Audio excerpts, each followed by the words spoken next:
ചാനലിലേക്ക് എല്ലാവർക്കും സ്വാഗതം. ഞാൻ ഈ കണ്ണൂർ നാട്ടിൽ ഒരു പുതിയ റെസിപ്പി ആയിട്ടാട്ടോ വന്നിരിക്കുന്നത്. അതായത് ഗണപതി നാടകം.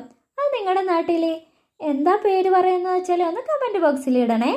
ഞാൻ ഈ കണ്ണൂർ നാട്ടിൽ വന്ന ശേഷമാട്ടോ ഈ ഗണപതി നാടകം കണ്ടതും കേട്ടതും അതിൻ്റെ മണവും രുചിയും എല്ലാം അറിഞ്ഞത് തന്നെ. അപ്പോൾ ഞാനും നിങ്ങൾക്ക് ഈ വീഡിയോ പങ്കുവെക്കാമെന്ന് വിചാരിച്ചു.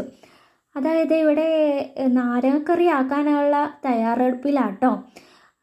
അപ്പോൾ ഇതിൻ്റെ ഔഷധ ഗുണങ്ങളെന്ന് വെച്ചാൽ നമുക്ക് ദഹനക്കേടിനും പിന്നെ അൾസറിനും ഹൃദ്രോഗത്തിനും പല പല രോഗത്തിനും വരെ നമുക്ക് ഇത് നല്ല പ്രയോജനമാണ്. ആയുർവേദിക് ആയിട്ട് നമുക്ക് എന്തെല്ലോ ടോണിക് ഉണ്ടാക്കുന്നുണ്ടെന്നാണ് പറയുന്നത് കേൾക്കുന്നത് കേട്ടോ.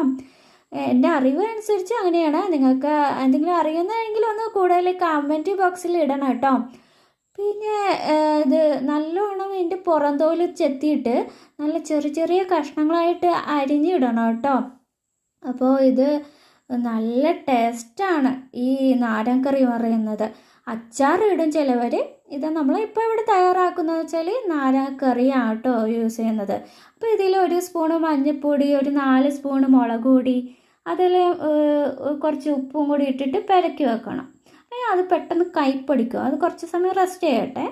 അതിനുശേഷം നമ്മൾ ഇച്ചിരി കുരുമുളക്, ഉലുവ, പിന്നെ വറ്റമുളക് എന്നിവയെല്ലാം ചീനച്ചട്ടിയിൽ ചൂടാക്കിയ ശേഷം മാത്രമാണ് നമ്മൾ ഈ അമ്മിയിൽ പൊടിച്ചെടുക്കുന്നത്. അപ്പോൾ അത് നല്ലോണം പൊടിച്ചെടുക്കുക കേട്ടോ. അധികം ചൂടാക്കി കരിച്ച് കളഞ്ഞു പോരുതേ. അപ്പോൾ നല്ലോണം ചൂടാക്കി പൊടിച്ചെടുത്തിട്ടുണ്ട്. പിന്നെ വെള്ളം വേണം നമുക്ക്, 2 കട്ട വെള്ളം വേണം. പിന്നെ ഈ നമ്മൾ ചട്ടിയിൽ ആദ്യം തന്നെ 1 സ്പൂണ് മഞ്ഞൾപ്പൊടി, 4 സ്പൂണ് മുളക് പൊടി, പുളിവെള്ളം നല്ലോണം ഒഴിച്ച് ഉപ്പും കൂടി ഇട്ട് കലക്കി വെക്കുക.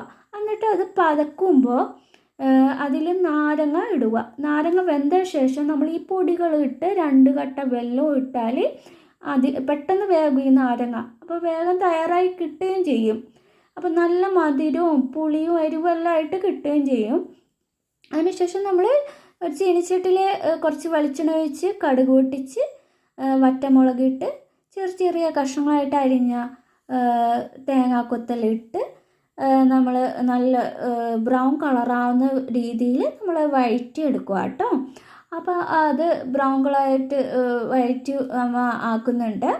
അപ്പോൾ അതിനുശേഷം നമ്മൾ നാരങ്ങക്കറി റെഡി